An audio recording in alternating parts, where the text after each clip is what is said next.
So are those credible reports stating that actually for quite some degree the Israeli army might be responsible for the dead Israelis on October 7? Yes, and there are two reasons for this. One is the Israelis lacked discipline and the training necessary to respond effectively to the hostage-taking that Hamas carried out, which, by the way, was aimed primarily by Hamas at taking Israeli soldiers. The kibbutzim are garrisoned with soldiers. They are military settlements. Many of the people, the men there, some of the women, are in the Israeli reserves, and Hamas sought to take them as hostages. Undisciplined fire by helicopters with Hellfire missiles or by tanks with incendiary rounds directed at buildings is what happened. And this is a disgrace in military terms, and it adds to the diminution of the reputation the Israeli Defense Forces have had for military discipline and expertise. But the second reason is something called the Hannibal-Direktive. Yeah, so, and that is, given the fact that Israel has an enormous number of Palestinian hostages, people it has put in its prisons, often with no charges, sometimes with fake charges, sometimes with a genuine judicial process conducted by military courts. But it has a huge number of hostages, and many times in the past, Israeli hostages have been exchanged for Palestinian hostages in a vastly disproportionate ratio. So the Hannibal-Direktive basically says that rather than get into bargaining over a hostage exchange, you should just kill the Israeli hostages along with their captors. And that was also a factor here.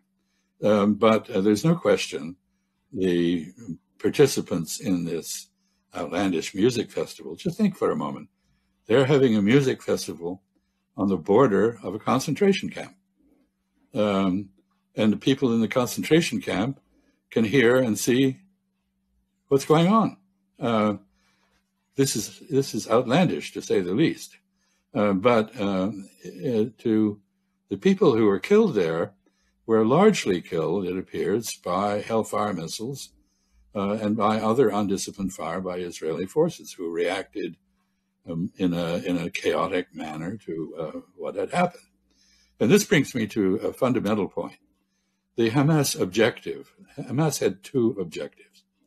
One was to put the Palestinian self-determination issue back on the global agenda, and they have succeeded. There is widespread recognition, at least outside Israel, that only self-determination for Palestine in the form of a two-state solution can provide security to Israel and end the instability in the Holy Land. Many Israelis would disagree with what I've just said, but the fact is that their view is not accepted outside Israel for the most part. And even in my own country, which has a larger Jewish population than Israel, many Jews have come to realize that this is the case. Younger Jews, in particular, in the United States, I don't know about the Netherlands, but in the United States are very disillusioned with Zionism and don't want to be suffer contagion from it in the form of anti-Semitism, which is actually growing now as a result of Israeli actions. So I think one effect is Hamas's success in putting this issue back on the global agenda, in destroying the Abraham Accords approach of setting aside this issue of Palestinian self-determination. But it has also given Hamas enormous popularity among Palestinians because they are seen as having stood up, as having been willing to accept death rather than captivity. And this is where I'm grateful to Norman Finkelstein who, for bringing up the analogy of slave revolts in the United States.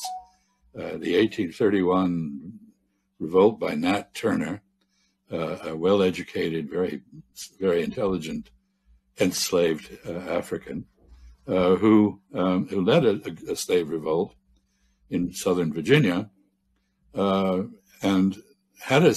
which had as its objective the murder of every white person they encountered. And they murdered some 60 white people, the majority also women and children, as in Gaza. This raises a moral question. Is the violence of the slave owner the same morally as the violence of a slave trying to end that violence? And the same moral issue arises with Israeli oppression of Palestinians versus Palestinian resistance to oppression. But as was the case in the Nat Turner revolt, the retaliation by American whites against American blacks was gravely disproportionate. At least 120 African Americans were lynched. Others were shot. There were mock trials, which were very unjust.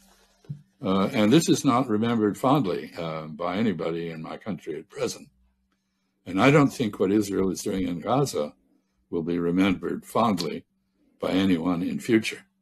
When people think of Israel in the past, they thought of it as a refuge for the victims of the Holocaust, victims of Central European, I'm sorry to say not exclusively German, anti-Semitism. And now they will think of it as the home of perpetrators of genocide. And when they think of Israel, they will think of burnt buildings and dead babies. So this is an image problem of a fundamental nature. And from the point of view of Israel, it strips Israel of its protection by charges of anti-Semitism against anyone who is critical of Israel, because to be critical of people who are carrying out genocide cannot be anti-Semitism. It cannot be considered immoral. Anti-Semitism is a despicable attitude, but to oppose genocide by Israel is not.